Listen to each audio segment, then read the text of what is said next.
Bom dia, pessoal da terceira série. Vamos para a nossa aula semanal de física, né? E o tema para essa semana, em continuidade, né, ao tema da semana passada, é Lei de Ohm e circuitos elétricos.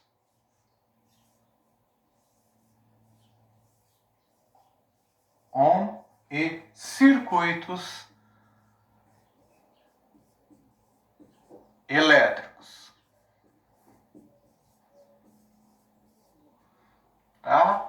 Então, essa é a aula 1, já que eu tenho que fazer vídeos curtinhos devido a problema técnico, incapacidade do celular, né? Bom, só para relembrar, semana passada nós estivemos falando a respeito de eletrodinâmica e as grandezas eletrodinâmicas. Então nós vimos 3 grandezas básicas que vamos utilizar nas nossas próximas aulas, a partir de hoje, né? Primeira grandeza é chamada DDP.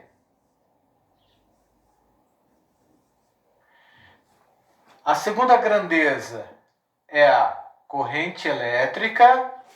E a terceira grandeza é a resistência elétrica. O que significa cada uma dessas coisas aqui? Então, relembrando. Primeiro, DDP é a abreviação de diferença de potencial, conhecida vulgarmente como voltagem. Quem for fazer um curso técnico na área de eletrônica, eletricidade, né, eletromecânica, telecomunicações, também vai conhecer pelo nome técnico de tensão elétrica, né, ou potencial aplicado, tá? Mas para fins básicos de ensino médio, DDP é a tensão aplicada, é a quantidade de volts, é o potencial elétrico que está sendo aplicado a um determinado dispositivo elétrico, a um circuito. Em termos bem simples, chulos, brutos, tá? É a quantidade de volts que você fornece. Você tem uma bateria de 12 volts. Pronto, é a DDP, a diferença entre o potencial positivo e negativo dos polos da bateria. Pronto, é isso. Então a bateria do seu celular tem 7,2 volts. É a DDP de sua bateria. A diferença entre a voltagem, entre a quantidade de volts do polo positivo e negativo da sua bateria é de 7,2 volts. É a diferença em níveis de potencial elétrico, que está diretamente ligado a nível de energia, tá? Energia elétrica, tá? E corrente elétrica, né? A corrente é o fluxo ordenado de elétrons, a quantidade de elétrons que passa. Então, enquanto a DDP a gente mede em volts, tá? A corrente a gente mede em amperes.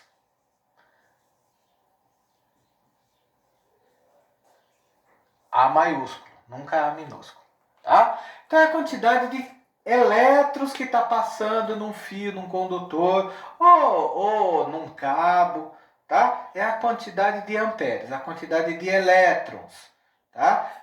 Olha, cuidado. Ampere é a unidade de corrente elétrica que significa o fluxo de elétrons. Então não vai pensar que calcular a corrente é a mesma coisa que calcular a quantidade de elétrons. Não, são coisas diferentes, embora interligadas. A quantidade de elétrons que percorre um fio determina a quantidade de amperes que ele possui. Mas nunca imagine que 1 ampere é um elétron. Não tem nada a ver. Para dar 1 ampere vão bilhões e bilhões e bilhões de elétrons, tá bom, gente?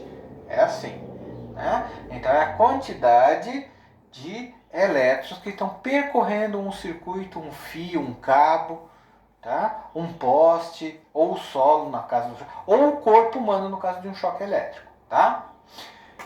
E corrente elétrica. Corrente elétrica não, desculpe, resistência elétrica. É medida em ohms. É esquisito mesmo, mas é um sobrenome de um cientista alemão, tá? E a gente mede em ohms e o símbolo é essa letra grega, o ômega maiúsculo, tá?